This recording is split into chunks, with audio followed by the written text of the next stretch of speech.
Traoré strikes back. 1,000 terrorists taken down with only 3 drones. In a stunning military operation that has captured global attention, Captain Ibrahim Traoré has successfully neutralized over 1,000 terrorists using only 3 high-precision drones in a retaliatory strike against Al-Qaeda insurgents. This marks a new era in Burkina Faso's fight against terrorism and showcases the growing strength and strategy of African-led defense operations. This video breaks down the dramatic drone strike, its impact on regional security, and what this means for West Africa's war on terror. In this video, you'll learn full timeline of the attack and Traoré's swift response. How just 3 drones dismantled a terrorist stronghold.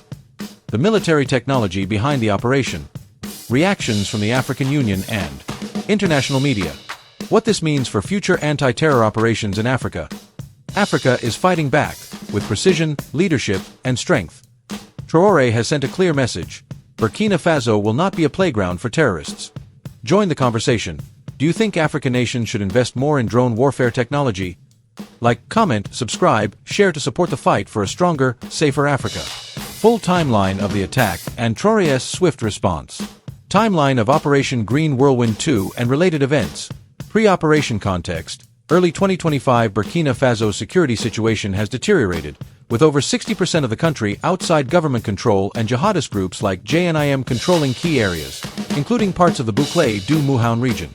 The Fulani ethnic group, often accused by the government of supporting insurgents, faced increasing tensions. Warnings from village chiefs and militia members indicated a major military operation was being planned, raising fears of civilian targeting. February 27, 2025, Operation Green Whirlwind 2 begins. The Burkinabe military, led by special forces and supported by Volunteers for the Defense of the Homeland, VDPs, launched a large-scale operation targeting jihadist bases near Solenzo in the Bouclé du Mouhoun region. The operation involved hundreds of soldiers, VDPs, drones, helicopters, and armored vehicles.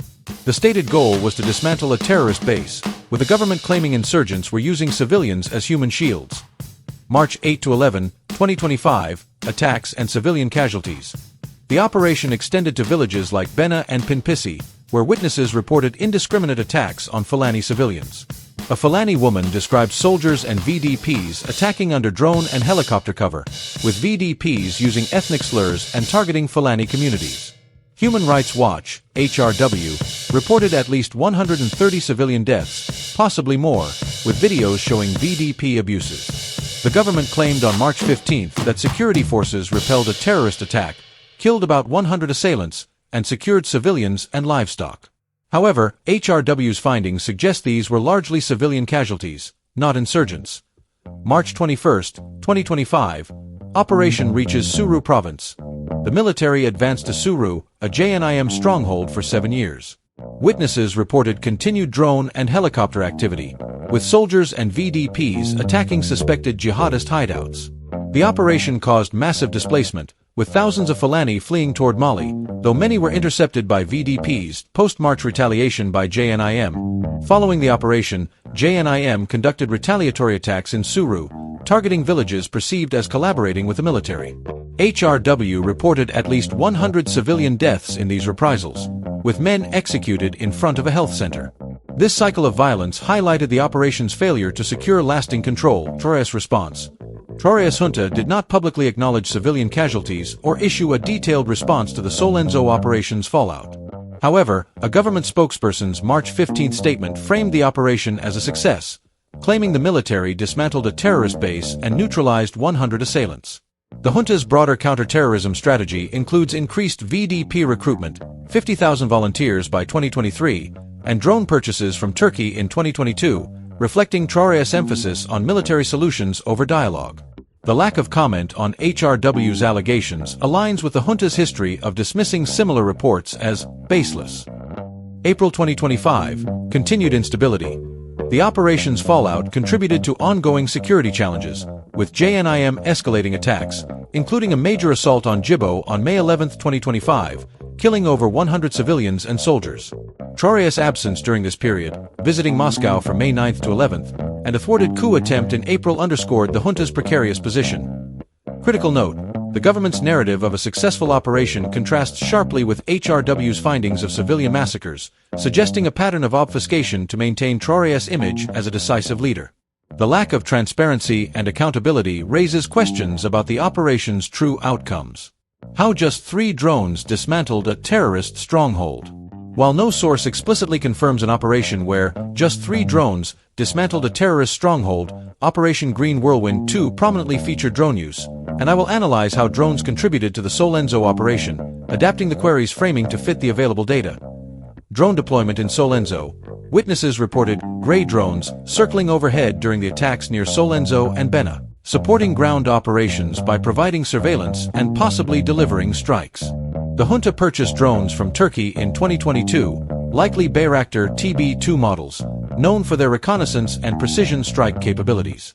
These drones enable the military to target suspected jihadist positions in inaccessible areas, such as dense forests, where ground forces face challenges. Strategic impact. Drones likely provided real-time intelligence, identifying JNIM positions and guiding ground forces and VDPs.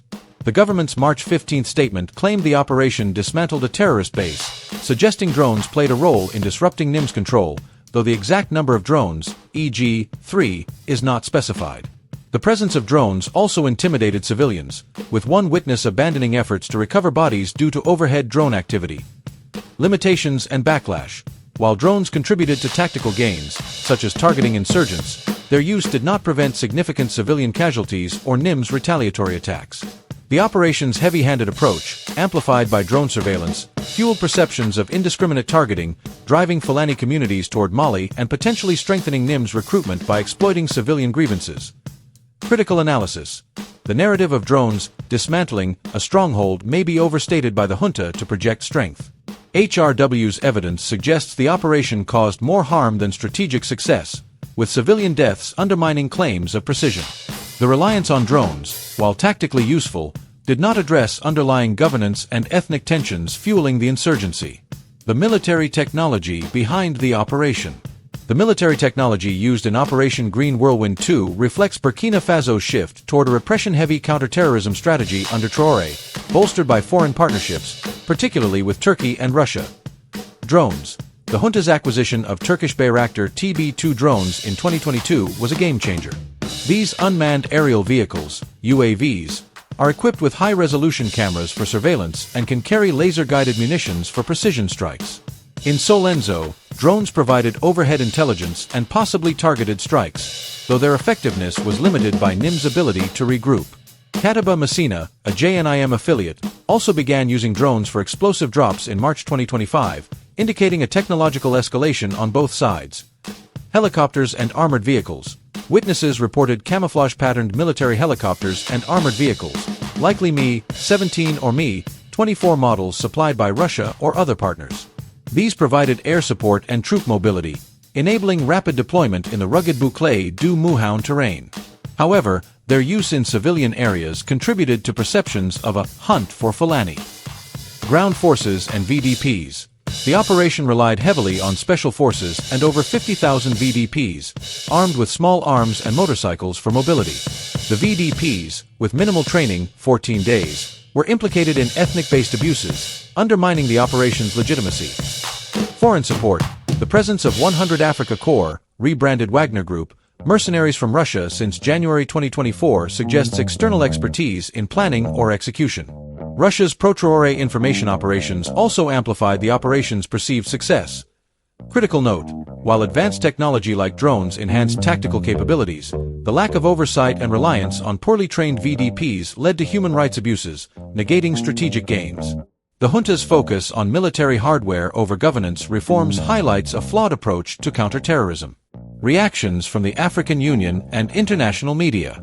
African Union, AU, response. The AU has been vocal about Burkina Faso's security crisis but has not specifically addressed Operation Green Whirlwind 2. HRW's Ilaria Allegrazzi called on the AU Peace and Security Council to prioritize Burkina Faso's crisis, citing the grossly overlooked atrocities by both government forces and jihadists.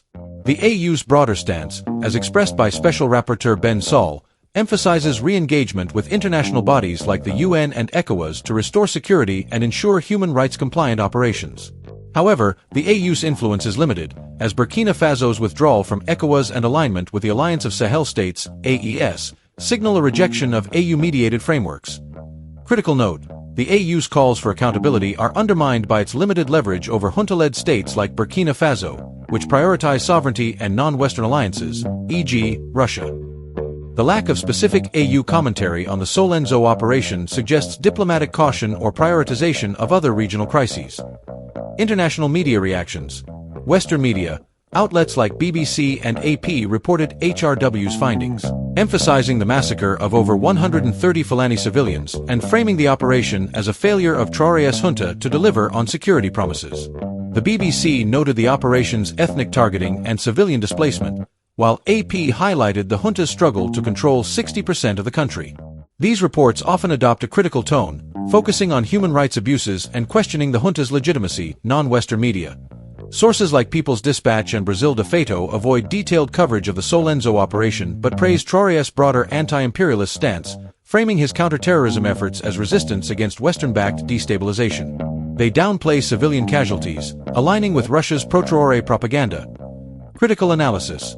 Western media's focus on abuses aligns with HRW's narrative but risks oversimplifying the conflict by sidelining jihadist atrocities. Non-Western outlets, while supportive of Traoré's sovereignty agenda, often ignore governance failures, reflecting a polarized media landscape that obscures the operation's full impact. What this means for future anti-terror operations in Africa. The Solenzo operation and its fallout have significant implications for counter-terrorism strategies across Africa, particularly in the Sahel, where jihadist groups like JNIM and ISGS exploit governance gaps. Shift toward military repression. Burkina Faso's reliance on drones, VDPs, and foreign mercenaries reflects a broader Sahel trend, seen in Mali and Niger, of prioritizing repression over persuasion or governance. While drones offer tactical advantages, their indiscriminate use risks alienating civilians, as seen in Solenzo's Fulani displacement. Future operations may see increased investment in UAVs, but without oversight, they could exacerbate civilian harm, fueling insurgencies. Regional cooperation challenges. The AES's formation and ECOWAS withdrawal signal a fragmented regional approach. Future operations may rely on non-Western partners like Russia or Turkey, but these lack the coordination of frameworks like the G5 Sahel, reducing effectiveness. The AU's limited influence suggests regional bodies must adapt to engage junta-led states. Human rights and accountability. HRW's documentation of abuses underscores the need for human rights-compliant operations. Future strategies must incorporate oversight mechanisms for VDPs and investigate civilian deaths to maintain public trust. The AU and UN's calls for justice indicate growing pressure for accountability, which could shape donor funding and international support. Governance as a priority. The operation's failure to address underlying issues like ethnic tensions and governance deficits highlights the limits of military solutions. Successful counterterrorism requires investment in local services, justice, and dialogue with communities, as seen in Niger's pre-coup multifaceted approach. Critical outlook. The Solenzo operation's mixed outcomes suggest that future African counterterrorism efforts must balance technological advancements with governance reforms. Over-reliance on repression, as seen in Burkina Faso, risks perpetuating cycles of violence and displacement, strengthening jihadist recruitment. Sustainable strategies will require regional cooperation, accountability, and addressing root causes like poverty and marginalization.